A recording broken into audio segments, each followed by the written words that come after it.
From the dawn of time until today, humans have accomplished some truly incredible things.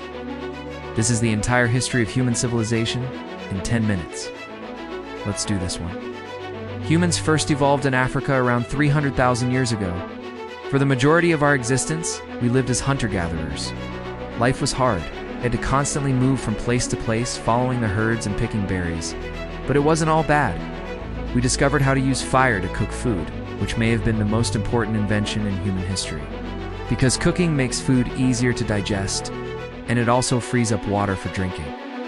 Humans started working together in larger groups than any other animal on Earth, cooperating to take down big game, creating rudimentary weapons and developing spoken language, which may have been the second most important invention in human history because language allows humans to share knowledge with each other unlike any other species on Earth. Over the next 100,000 years, humans spread out all over the world, eventually making it to Europe, Asia, and the Americas. Then something incredible happened. Around 12,000 years ago, at the end of the last ice age, humans started settling down in one place, raising crops and domesticating animals, and so civilization began. The world's first cities were built in Mesopotamia, between the rivers Tigris and Euphrates. It was here that the world's first great empires arose, including the Akkadian Empire, the Babylonian Empire, and the Assyrian Empire. Just to the east, across the Persian Gulf, the world's second great civilization arose in ancient Egypt along the Nile River. Egyptians developed their own language, their own religion, and their own system of government, making them the world's first nation-state. Meanwhile, further east in the Indus Valley, another civilization was arising, one that would influence the religions of billions of people for thousands of years to come. These three civilizations would go on to form the foundation of the ancient world. For 2,000 years, these civilizations grew and they competed against each other. They traded goods and ideas back and forth. And though there were moments of peace, there was also constant warfare. Then around 1,000 years ago, suddenly everything changed. All three of these great civilizations collapsed. We don't know exactly why this happened. There are many theories. Some say that natural disasters struck the region, killing off millions of people. Others say that the soil became infertile after centuries of farming. Still others blame the growing power of nomadic tribes who attacked the cities. Whatever the reason, these great civilizations vanished overnight, leaving behind towering pyramids, ziggurats, and Stonehenges. But just a few hundred miles away, a new civilization was rising. 2. Greece was the birthplace of democracy, philosophy, and Western medicine. The Greeks created a number of different city-states, the most famous being Athens and Sparta. Athens was a cultural center, home to many famous philosophers like Socrates, Plato, and Aristotle. But it was also an empire. Athens used its navy to conquer much of the Mediterranean Sea, and they held slaves from around the region. Sparta hated this. They went to war with Athens, and after 27 years of fighting, Sparta won. After the war, the Greek city-states were divided and vulnerable. So a new power stepped in to take control, Macedon.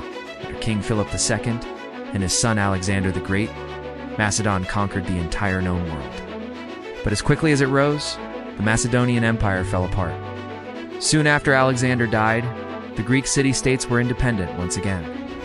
However, they wouldn't remain free for long.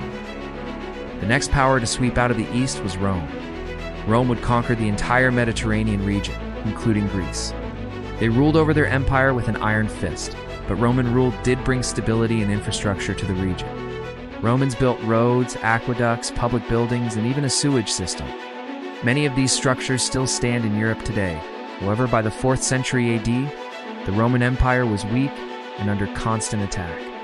Germanic tribes invaded from the north, while the Huns swept in from the east. Eventually, Rome would fall, and with it, the ancient world would end. After Rome fell, Europe descended into a period known as the Dark Ages or the Middle Ages.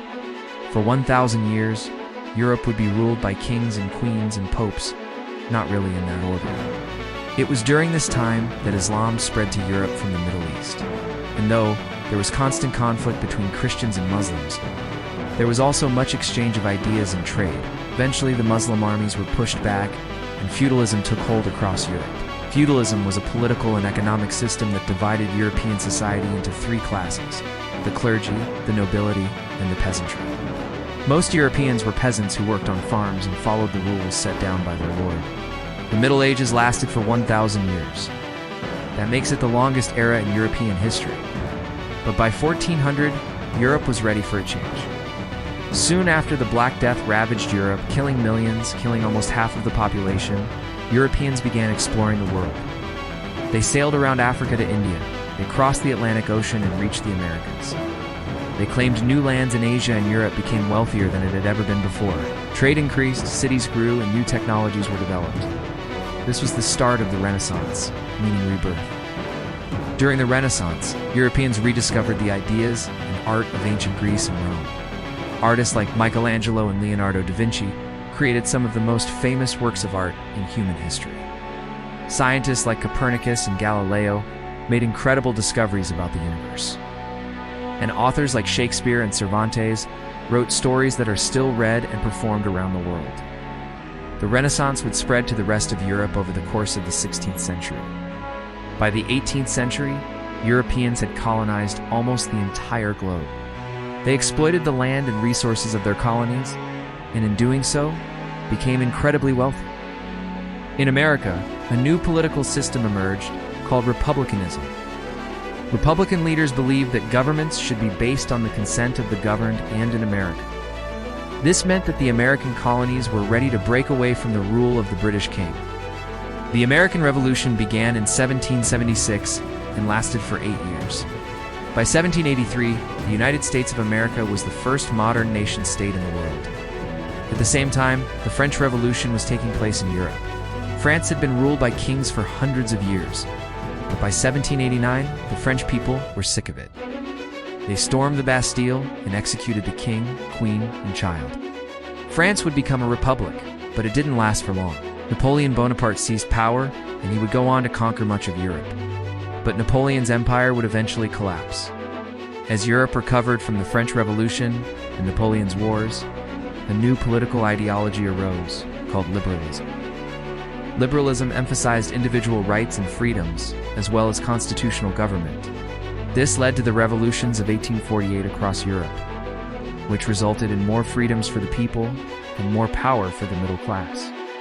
As the 19th century progressed, Europe continued to industrialize, meaning that machines took over many jobs previously done by hand. This allowed products to be made faster and cheaper than ever before.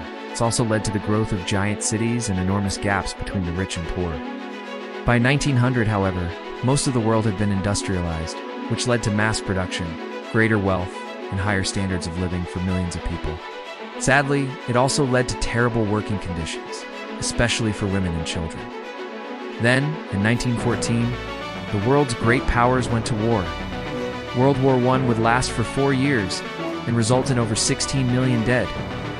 When the war ended, Europe was exhausted and ready for peace. But soon tensions were building once again. This time, the conflict would become even more personal. World War II would see the rise of fascism and aggressive dictatorships in Germany, Italy, and Japan. It would also see the Holocaust, the systematic murder of Jews and other minorities by Nazi Germany. World War II would be the deadliest war in human history, resulting in over 70 million dead. But as quickly as it began, the war was over. The victorious Allies split Europe into two spheres of influence: democratic Western Europe and communist Eastern Europe. Soon, the Cold War began between the United States and the Soviet Union, though there was never a hot war between the two superpowers. There was a nuclear arms race, and the threat of mutually assured destruction hung over the world for decades. The threat of nuclear war kept the world on edge for almost 50 years. But in 1991, the Soviet Union collapsed, and the Cold War came to an end. By the late 1990s, most of the world had access to the internet and personal computers. The world was rapidly becoming digital. Today, over 5 billion people have mobile phones, and social media platforms connect billions more. Technology continues to develop at a rapid pace. Artificial intelligence is becoming mainstream, and space exploration is more popular than ever before. Where do we go from here? Will humans continue to explore the universe, or will we destroy ourselves? You decide.